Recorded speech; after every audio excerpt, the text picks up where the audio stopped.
इसके बाद हम लोग जा रहे हैं कैमल राइडिंग पे।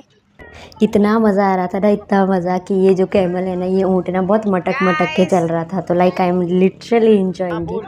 और सामने देखो आप, ये है ईगल यानी कि गीद, जिसको गीद बोलते हैं हम लोग। और इसके बाद जो ये बीच है ना, यहाँ पे क्या ज़बरदस्त लुक आ रहा था। और साइड में लगाया था इन्होंने दुबई का फ्लैग। यहाँ पे हम लोग थोड़ा सा टाइम पास कर रहे थे अपना, और हम लोग आगे निकल जाते हैं कैमल राइडिंग के लिए। यहाँ पे मैं देखती हूँ कि इतनी लंबी लंबी लाइनें लगी थी हर जगह, जहाँ जहाँ पे भी कैमल रखे थे, ऊँट थे ना, वहाँ पे लाइनें बहुत लंबी लंबी थी और बारी बारी से नंबर आ रहा था। तो हम लोग भी बिना कुछ बोले, बिना कुछ पूछे लाइन में खड़े हो जाते हैं। बट इतना बोर हो रहे थे बीच में ना कि क्या बोले कि जल्दी से नंबर आए और हम लोग इंजॉय करें ऊँट राइडिंग को। तो हमने अपना सोचा कि हम अपना टाइम पास करते हैं रेते के साथ। तो यहाँ पे रितु लिख रही है मेरा नाम, और मुझे लगा मेरे नाम के साथ अपना नाम लिखेगी, बट नहीं, इसने लिखा उमरी आई लव यू। और इट वॉज वेरी ऑसम। और साथ साथ में लाइन के साथ एंटरटेनमेंट करने के लिए थे ये भैया, जो कि अपना ईगल लेके आए थे, और जिसको कि हम लोग गीद बोलते हैं। तो ये भी कोई फ्री ऑफ कॉस्ट नहीं बिठा रहे थे, ये भी इसके चार्जेस ले रहे थे। लाइक हमें तो कैप्चर करना था, हमें कोई शौक नहीं है कि गीद को अपने ऊपर बिठाने का। और धीरे धीरे हमारी लाइन कम होती जाती है, हम लोग ऊँट के पास पहुँच जाते हैं। और फाइनली इन लोगों के बाद हमारा नंबर आ जाता है और हम लोग अपनी राइड पे चल पड़ते हैं। थोड़ी एक्साइटमेंट थी और लाइक हैप्पीनेस भी थी कि फर्स्ट टाइम ऊँट की राइडिंग कर रही हूँ। और एक साइड से बुरा भी लग रहा था कि बेचारे जो ये ऊँट है ना, इतने बार उठ रहे थे, बैठ रहे थे, कि क्योंकि बहुत ज़्यादा रश था। कम से कम इस जो कैंप में 1000 से 1200 लोग थे, तो सब ने ही मोस्टली ऊँट राइडिंग किया। तो हमारा ऊँट भी खड़ा हो गया था। लाइक अभी ये थोड़ा फास्ट दिख रहे थे मुझे। और धीरे धीरे हम लोग चल पड़ते अपने ऊँट राइडिंग पे। इतना मज़ा आ रहा था ना कि जाते हुए उतना फील नहीं हुआ, जब वापस आ रहे थे ना तो ये ऊँट ना मटक मटक के आ रहा था, जैसे थोड़ी ऊँचाई थी ना, मटक मटक के आ रहा था। तो अच्छी बहुत ज़बरदस्त वाली फीलिंग आ रही थी।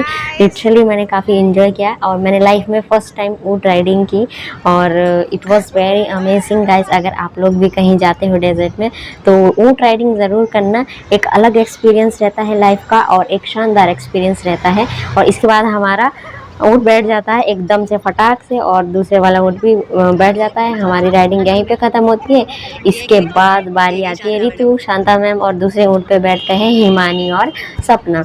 तो इन लोगों का भी स्टार्ट हो जाता है ऊँट राइडिंग, और ये लोग भी इंजॉय करते हैं। लाइक सब लोग इतने हैप्पी दिख रहे थे ना कि बहुत ज़्यादा। इनका इस बार ना ये ऊँट ना थोड़ा शरारती हो गया था, क्योंकि ये ना पीछे से मार रहा था मुँह, मतलब मारनी दांत मार रहा था पीछे इसके ना। तो ये भैया उसको ना लाठी से मार रहे थे।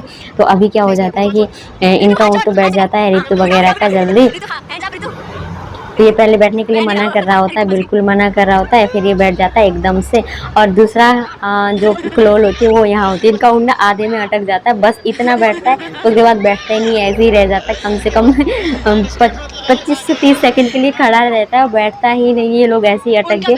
ये लोग वापस भी आगे, शांता मैम और रितु और हिमानी और सपना का ऊँट अब जाके बैठता है बड़ी मुश्किल से। ऑफकोर्स इसके बाद हम लोग आ जाते हैं स्नैक्स खाने के लिए। स्नैक्स में थे पकौड़े का कुछ टाइप था, जिसमें कि जो कि शहद के बीच वो किया था इन्होंने, और इट वाज वेरी टेस्टी। मैंने पहली बार खाया। मतलब ये मीठा मीठा टाइप ऑफ पकौड़ा था, कुछ और बोलते हैं इसको, मुझे थोड़ा याद नहीं आ रहा है। तो भूख लगी थी, राइड करने के बाद ऊँट राइड किया। इससे पहले हमने वो 4x4 का डेजर्ट राइड किया था। इसके बाद सब लोग बैठ जाते हैं सनसेट का वेट करने के लिए, और अपना अपना स्नैक्स, कॉफ़ी, चाय जो भी था वो ख़त्म करते। इसके बाद हमें पता चलता है कि साथ में लग रही है हीना मेहंदी। तो मैं और शांता मैम भी दौड़ दौड़ के निकल जाते हैं हीना मेहंदी लगाने के लिए। यहाँ पे मैं देखती हूँ ना कि जो ये दीदी है ना, इसने इतने ज़बरदस्त डिज़ाइन बनाए थे ना कि क्या बोलूँ। और फटाफट से हम लोग मेहंदी लगा लेते हैं। पहला नंबर आता है शांता मैम का, तो ये भी लगा लेते हैं मेहंदी। इसके बाद आती है मेरी बारी। I am really excited. तो मैंने सोचा मैं बाहर को बनाती हूँ। तो इन्होंने इतना अच्छा डिज़ाइन दिया ना गाइस, और इतना क्लीन हैंड था इनका कि इन्होंने सिर्फ ज़्यादा से ज़्यादा 30 सेकेंड लगाया होगा इन्होंने मेहंदी बनाने में। और ये रहा मेरा फाइनल मेहंदी। तो इसके बाद मैं मतलब देखना चाह रही थी कि बाकी लड़कियों को कैसा कैसा मेहंदी लगाया है। तो मैं दौड़ी दौड़ी चली जाती हूँ सबसे पहले हिमानी और सपना के पास, और मैं इनसे पूछती हूँ कि तुम लोग अपना मेहंदी दिखाओ। तो सपना ने तो मिटा दिया लगा के, और हिमानी का ये वाला था। उसके बाद मैं रितु के पास जाती हूँ और रितु का भी लग रहा था, और साथ साथ में हो रहा था सनसेट। इतना ज़बरदस्त व्यू लग रहा था ना, ऐसा मन कर रहा था कि कोई मुझे यहाँ से छेड़े ना, मैं यहाँ पे बैठी रहूँ और इंजॉय करूँ ये सनसेट, क्योंकि हवा भी इतनी प्यारी चल रही थी। और बिल्कुल सामने पे था हमारा ये वाला कैंप। और इसके बाद मैं आपको अंदर ले चलती हूँ कि यहाँ पे और क्या क्या चीज़ें हैं और यहाँ पे क्या क्या एक्टिविटीज़ होने वाली है। जो कैंप है ना भाई साहब, इतना ज़बरदस्त डेकोरेटेड था, इतना ज़बरदस्त डेकोरेटेड था कि पूछो मत। और साथ में यहाँ पे था एक ब्रिज। मैं चल जाती हूँ ऊपर कि मैं ब्रिज के ऊपर से देखती हूँ कि कैंप का क्या लुक आता है और किस टाइप की वाइब्स है।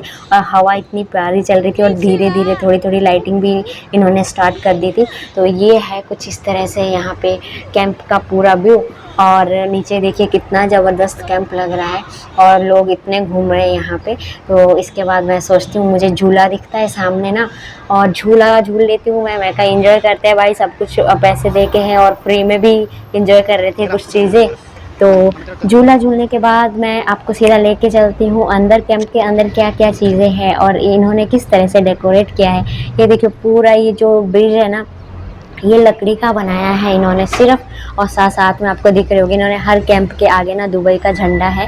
तो चलते हैं अंदर, देखते हैं इसमें क्या चीज़ नहीं मिलती है। और सबसे पहले यहाँ पे एंट्रेंस गेट देखिए, इतना ज़बरदस्त इन्होंने कलर कॉम्बिनेशन किया था ना इसका, और ऊपर भी बहुत सारी अच्छी लाइटिंग थी। और एंट्रेंस गेट पे हम लोगों को मिल जाता है ये, जहाँ पे कि जल रहा था कुछ धूप सा, और बहुत अच्छी सी फ्रेगनेंस आ रही थी। और ये है कुछ अंदर का व्यू, जो कि बिल्कुल ज़बरदस्त लग रहा है। इतना प्यारा लग रहा था ना कि बाय गॉड यहाँ से जाने का मन नहीं कर रहा था। और इसके बाद आप देखिए साइड में इन्होंने पूरा हर जगह अच्छा सा डेकोरम किया है। जैसे कि आजकल ईद चल रहा है, तो हर जगह पे इन्होंने लगा रखा है अपना ईद का जो भी चांद रहता है। और ये लाइटिंग जो मैं बता रही थी ना, मुझे सबसे प्यारी लगी पूरे कैंप में ना। इतना ज़बरदस्त लुक आ रहा था कि बाय गॉड कसम, जिसने भी ये डेकोरेशन किया है वो ज़बरदस्त है। इसके बाद हम लोग चल जाते हैं ऊपर चोटी पे। वहाँ था ये फ्लैग, और फ्लैग के पास से व्यू कुछ इस तरह से था, इतना प्यारा। और मैं वेट कर रही थी कि रात का वेट हो कि रात में ये कैंप कैसा दिखता होगा। बट अभी भी बाय गॉड कसम गाइस बहुत प्यारा लग रहा था। और साथ में दुबई का लहराता हुआ झंडा और ठंडी ठंडी हवा। मतलब जो हमने टूर प्लान किया था ना, ये वर्थ इट हो गया। इतना मतलब दुख नहीं हुआ इतना पैसा खर्च करने के बाद, क्योंकि इट वाज अमेजिंग। और इसके बाद हम लोगों का बारबेक्यू डिनर था, और कुछ लाइव शो थे जिसमें कि बेली डांस, इनका Arabic dance, fire show include था। आज के ब्लॉग को मैं फ़िलहाल यहीं पे ख़त्म कर रही हूँ। आगे की एक्टिविटीज़ को देखने के लिए गाइज़ आप मेरा दुबई डेजर्ट सफारी का 3rd ब्लॉग का वेट कीजिए।